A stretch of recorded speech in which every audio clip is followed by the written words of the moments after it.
Oh, I'm getting annihilated here towards the back. You're getting nowhere fast driving like this, son. Oh no, the VX220's gone.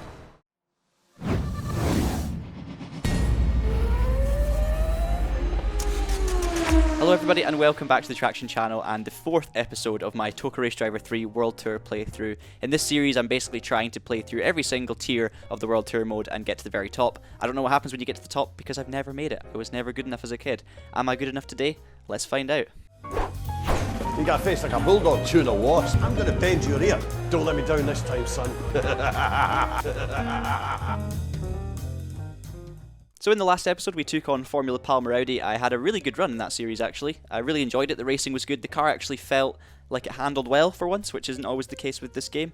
But yeah, we moved on to Tier 8. We have a choice between International Rallycross, British GT Cup and the RA Rallycross Championship. The Revel Alpine. It swept the boards in the 1971 Monte Carlo Rally. And the 1600S, built to the old Group 4 regs. It's got a rear-mounted engine, and it can produce 155 brake. So I am kind of tempted by this Alpine Rallycross Championship. We've obviously already done a British GT one, and it's still GT Cup, which is the lower class, so we'll maybe need to come back to that when it's the higher class cars. International Rallycross and Clio V6s would be awesome as well. They sound amazing, but it's hard because I've got to just pick one. I think I'm going to go with the Alpine. So I've got to finish 4th or above. Got my 1600S Group 4 Alpine. We've got 3 laps of Brands Hatch and 3 laps of International Rallycross Short. Let's jump straight into it. Right, no messing about here, we're straight into Brands Hatch, and it's wet. Oh great. I actually didn't remember this game having rain, but apparently we've got rain, so gonna have to learn to cope with that.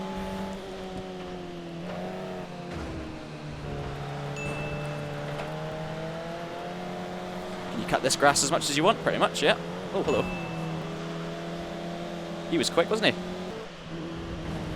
Oh, I'm getting annihilated here towards the back. Still down in P9, struggling to make progress. We've only got 3 laps as well, so I need to get a move on here.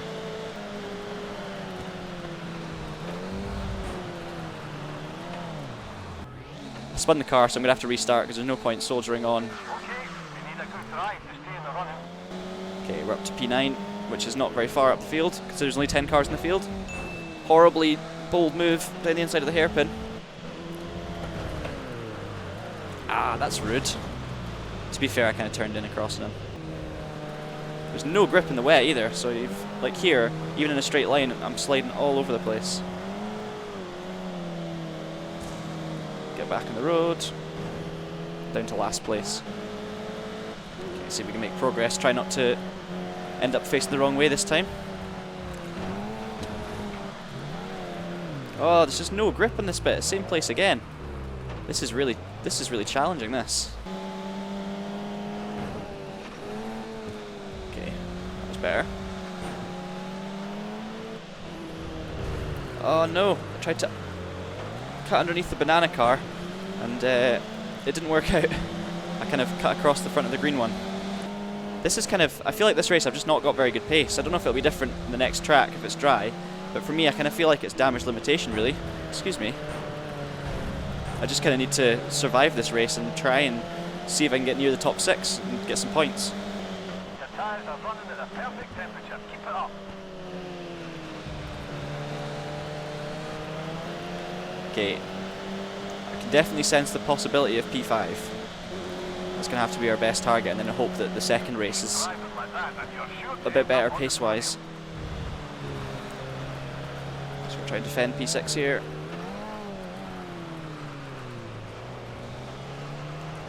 Oh, the white one in front's gone off, but the red one blocked me. I'm going to go in the outside. Okay, we're up into P5. If I can hold on to P5, honestly, I think I'm going to have to take it at this rate. Oh, I've gone in too deep. Oh, no. That was stupid. I definitely can't afford P7 or worse. That'll just screw me over completely. Oh, no. The gearbox is a little damaged. Yeah, I don't think that's the only thing that's damaged, Rick. So that's the first time I've suffered terminal damage on this game, which is interesting, and it shows it does happen. So yeah, I'm going to give it one more restart, and if I struggle again, then maybe we try a different championship. I've got so used to just, walking through these championships and finding it easy, that I kind of forgot that sometimes you can get really, really stuck on a certain championship, and that's why the tier system is quite good, because it means you can try something different if you just don't have the pace in one particular championship. In the last episode, I was really getting into the rhythm of it, and the British GTs, I think I got second in every race, and the Formula Palmer Audi, I was quick as well. So it's a bit of an eye-opener to suddenly come into this low-powered Alpine and be struggling against the AI, but I guess that's good, because it just means, you know, it's going to continue to be a challenge all the way to the end.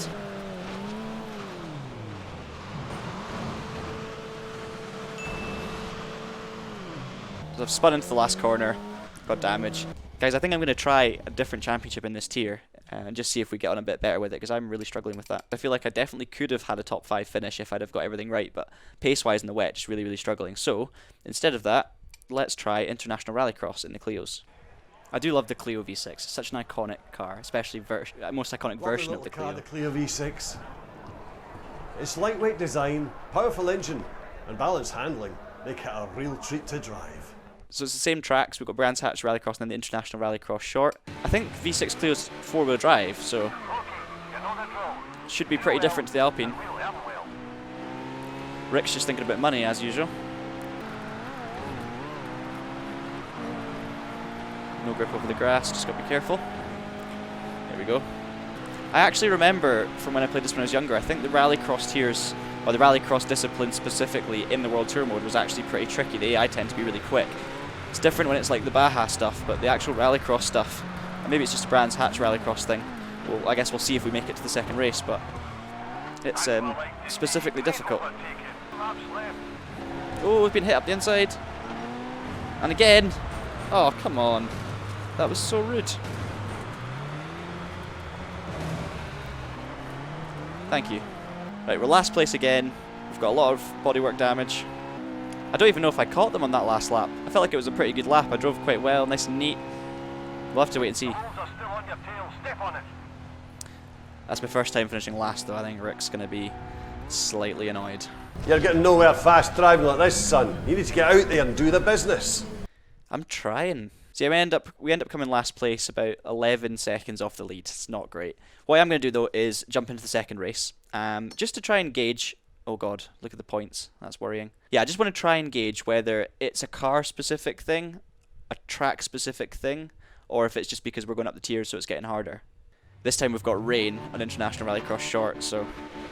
I didn't like the rain in the Alpine. Wow, the AI are fast.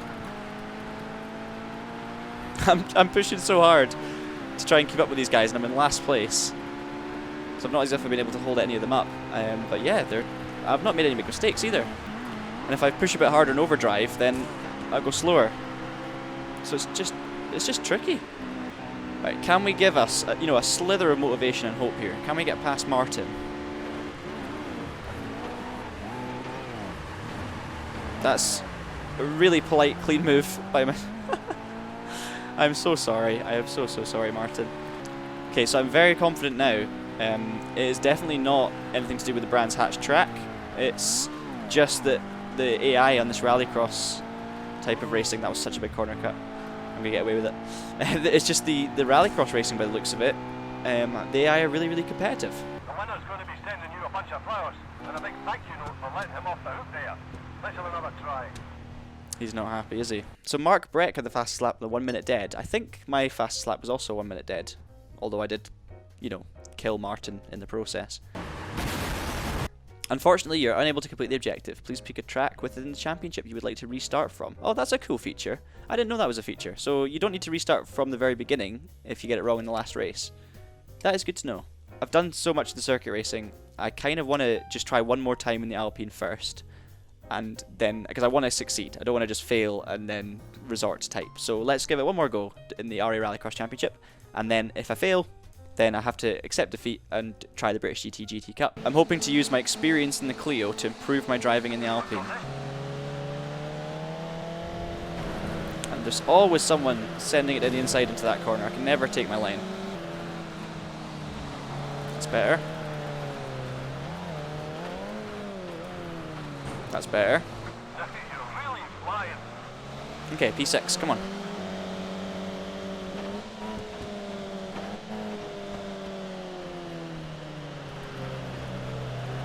run wide again. Look at them go. It's my teammate there. So much traction.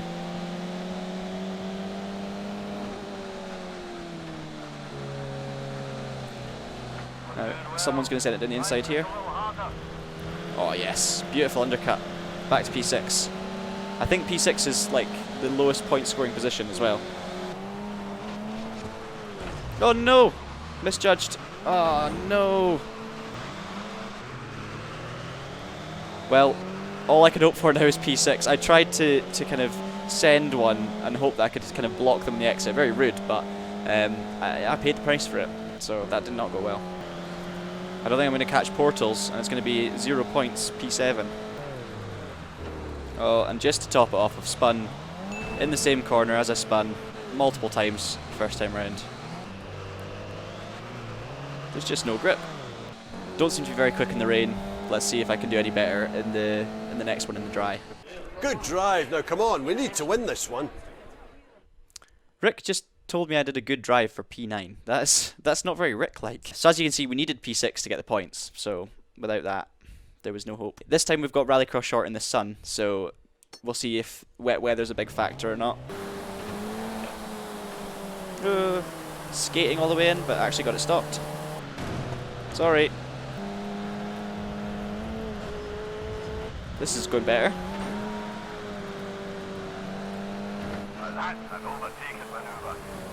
So we definitely, by the looks of it, we have worse pace when it's wet than when it's dry, which would explain why we struggled so much in that second Clio race.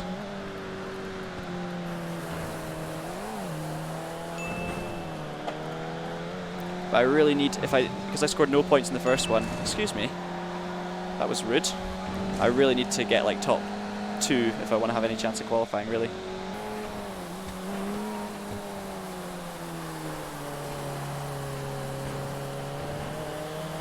Nice battle here for P4, but the problem is it's for P4.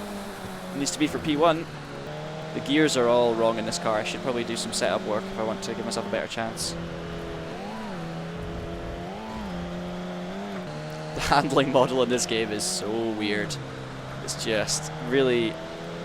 I keep thinking I'm getting used to it, and then I'll try a different car and track and different discipline, and it'll just be like square one again. That yellow one is just so rude to me. Always... I mean, I'm being really rude to everyone else, but still. No, that will not do, sunshine. We are out of here. So I definitely improved throughout that one, and I feel like now if I was to really go again a couple of times, I could definitely qualify via the Rallycross. So the third and final option for Tier 8 is the British GT Cup, and I think, to be honest, for this episode I'll probably leave it at this one because this tier has taken me longer than I expected. I've had to do multiple attempts at multiple different championships. As I say, if this is a struggle, then I know we're in for a really, really tough remainder of this career. But if it's easy, then it's maybe a sign that Rallycross is particularly difficult. So this time we've got to finish third or above in the championship, but I believe we're in the Morgan Aero 8. We've got 3 tracks. It's very similar to last time. So we've got Brands Hatch GP, Mondello, and Snetterton. So it'll be interesting because the Morgan won every race last time out. It destroyed the competition. Okay, we're solid P2, and guess who's leading?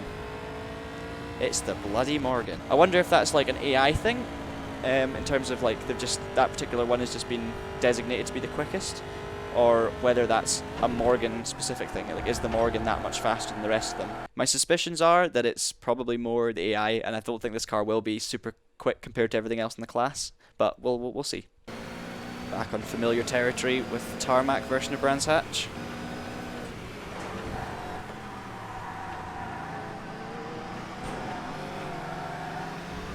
Not making it easy, are they? Get the slipstream of the Noble. Okay, we're up into 4th. This thing does seem to have very good straight line performance. The only other time I've done this full GP layout of Brands Hatch in the career mode so far is the Formula Palmer Audi. So we battle with the VX220 and the Marcos. Yeah, we're really struggling for turn-in by the looks of it. It's not easy though. I mean, that's the end of the first lap. I'm still in 4th. Pace-wise, I seem to be very similar to the others, so I wonder if the difficulty just steps up a notch the further you go in. You're almost there. It's a great race though, this one. That was awful. We're going the outside of blowers. I think I'm quicker in the second half of the lap, to be honest. But I just don't seem to have much speed on turning to the corners. Oh no. The infield's going to slow you down. You don't keep on the track. I don't think I'm going to catch P3 again here, by the way. I think it's going to be a P4 finish, which is outside of where I need to be. Oh no, the VX220's gone. I've gone though. Oh! Reversed across the track as well.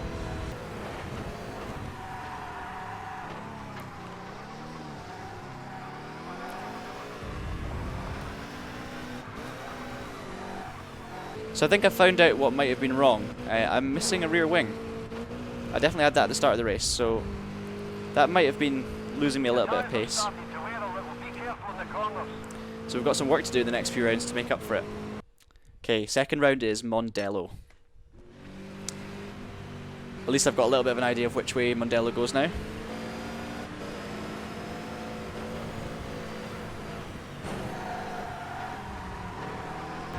Oh, hello. Didn't see you there. Oh.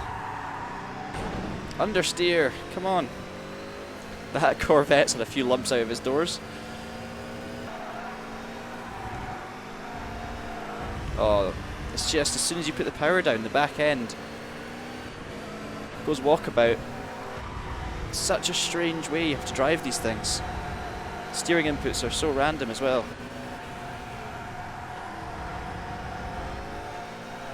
Around the outside of both of these. The car ahead's in a different race class. You're not competing against him today. Okay, I've made a bit of a gap to the guys behind now. That's good.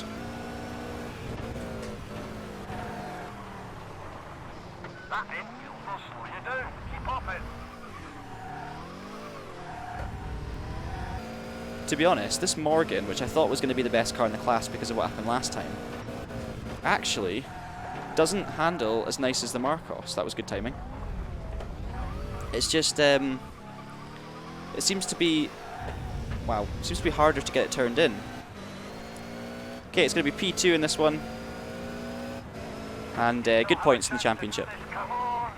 We ended up miles behind the car in first, but that doesn't really matter as long as I get top 3 in the championship by the end of it, and I am sitting third at the moment. So we've got Mason and Blower we need to beat, basically. So if I can finish behind Baton and Ward in this race, as long as I'm ahead of Mason and Blower, I should be okay.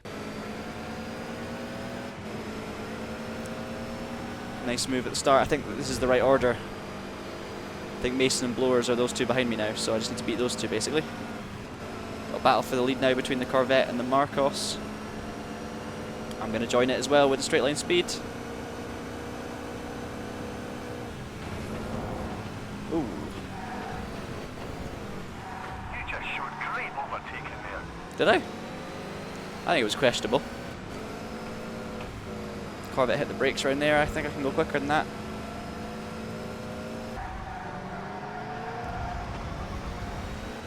Wrong gear at the chicane, but we've maintained our lead. Using all of the runoff area available in this old Snetterton layout. And I built up a bit of a lead now. You're in the box seat now, but stay focused. I seem to be back in the zone a wee bit handling wise. I seem to have found my rhythm again that I had in the last episode.